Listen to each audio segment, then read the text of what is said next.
I was a victim of a robbery in 2010 on my own block. Here's the story. So boom, I was fresh out of class. I'm in 10th grade. I have my iPod on. You know what I'm saying? I went to some school called Rice High School. If you're from Harlem, you know what Rice High School is. And if you're not, it's a high school. Well, it closed down now, but it was a high school. So I'm fresh out of class. I just take one of my, I want to say it was some standardized test. I don't know if it was Regents. I don't know. I just came out. I'm out of class early. I know that for a fact. And it was because we just had some type of test that day.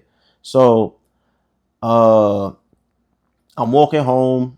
I live on, at that time, I live on 135th, and I'm coming from 124th. That's where my school was. So I see these two people following me the whole way. You know what I'm trying to say? And I should have been more aware, but I was aware enough to where I noticed these two people following me. Like I would see them at different distances. You know what I'm trying to say? It was like I'll always end up making eye contact with them on my way, on my walk home and shit. I would see one over there, and then I look up again. I see them again. I see them again. And then I finally made it back to my block. And of course, nobody I know is outside at the time because it, life don't work that way. Nothing's ever that convenient. You feel what I'm saying? Not my luck. Not with my luck. So I'm walking home. I'm almost home. Like I'm right there, almost.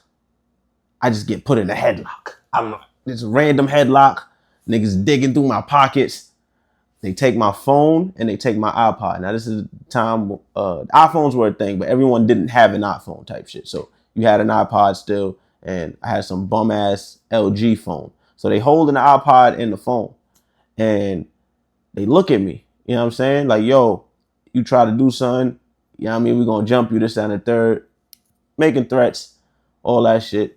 And you know what I mean? So I'm it's two against one. What I'm supposed to really do? You feel what I'm saying? I'm not finna die over an iPod and the phone. But they look, here's the funny part. They look at the phone, right? Like I said, I have a bum ass LG first generation Android operating system type phone. They look at this shit and they say, yo, you could keep this, and threw that shit. They threw that shit like towards me and it hit the ground. And I remember just thinking to myself, wow. Like afterwards and shit, like, wow, my phone was that bad. Niggas didn't even want to steal it. Like they took the iPod and shit, but they left me with the phone. And I remember when that shit hit the ground, that shit didn't even crack. I didn't have a scratch on it. That shit was perfectly fine. It worked perfectly fine, as much as a bum ass LG phone could do at that time. Like it was no difference from when they threw it on the ground to before when I just had it in my pocket. But nah, yeah, they caught me and shit. You know what I'm saying? And what was so fucked is one of the niggas who robbed me, we had went to middle school together, right? We had went to middle school together. So like I knew his face and shit. And he didn't recognize me because like at this time I'm in high school. So this is when we went to middle school, we was in 6th grade together, and he got kicked out for some shit. So I hadn't seen him since 6th grade, and now I'm in 10th grade. So I can't think off top how many years that is, but that's about 5+ years. You feel what I'm saying? So he don't recognize me, but I recognize him perfectly. His man's had a ski mask. That should have been a sign too. This is where I wasn't really like aware of the situation too much, because like in 2010, wearing a ski mask outside, like niggas do it now with the shiesties and shit, but like if you had a ski mask on in 2010, gang, you're out there to do a crime, bro. There's no other reason. If there's any reason to stereotype a nigga in 2010, profile a nigga in 2010 for having a ski mask, gang, I completely understand why the cops would jump out on them. If you have a ski mask in 2010, I completely understand why you would pat these niggas down. These are the criminals. I'm telling you, you got the right one. But that aside, they end up taking off and running this shit. I go home. I tell my parents. My mother wants to go to the police.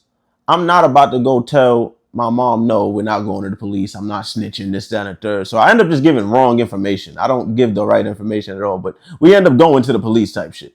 But they're looking for nobody type shit. You know what I'm saying? So for anyone hit me with first of all, fuck the snitching shit. I'm a civilian. I don't care about that. But regardless, I knew snitching, especially at that time, And if he had got caught for that shit, I'm done. I'm cooked. You feel what I'm saying? I don't want you to think I was sticking to some street code. I was sticking to one. I'm not saying no to my moms. I'm 15. I'm not super gangster tough guy. I'm not no. Two, I'm not in the streets. I told the wrong information for my safety. Fuck that. I was like, nah, if these niggas catch me walking from school this time, they gonna do more than rob me. So yeah, boom. I don't tell. We end up going to the cops and shit. They looking for nobody. Um, yeah, I just got robbed. Actually, it's really nothing else to say about that. However, I did have an update on that. Not the cops. Again, they was looking for nobody. But I had an update on the nigga who robbed me. Like I said, I went to school with him, right?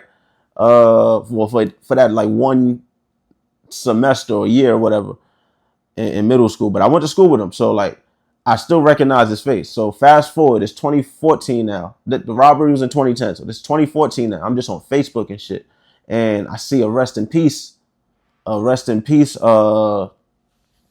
for the person who robbed me. Well, one of the person, I don't know who his man's was. Like I said, his man's had a ski mask. To this day, I have no idea what he looks like. But the nigga I did know, he ended up dying. Tough. Nigga just dead. I like, you know what I'm saying? It's like sad story. You roll up right quick. You know what I'm saying? Let me just roll up right quick, you know? Sad story. You know, I guess the moral of the story is, well, there's a few lessons you could take away. Actually, I guess the few lessons you could take away from my situation: be more aware of your surroundings. Uh, that's really it. Be more aware of some surroundings, and on their end, don't rob me. You might die. Now, granted, I don't want to make it sound eerie like I had some shit to do with him dying or nothing like that. I was just scrolling on Facebook. I just seen the RIP thing, and I was like, I'm not gonna lie, I was laughing. I was laughing like a motherfucker. I ain't even gonna cap. I'm not gonna sugarcoat it. I went to my friends and we all just laughed about it. And I don't know if that's wrong, but whatever. Don't rob people. Like, don't do people dirty and they won't laugh when you die type shit. You know what I'm saying? Don't be a good person. So there's people that you did wrong not laughing at you and shit. But he probably tried to rob someone. So maybe they shot him. I don't know. But yeah. Be good people. Really no real ending to this. Yeah, here we are.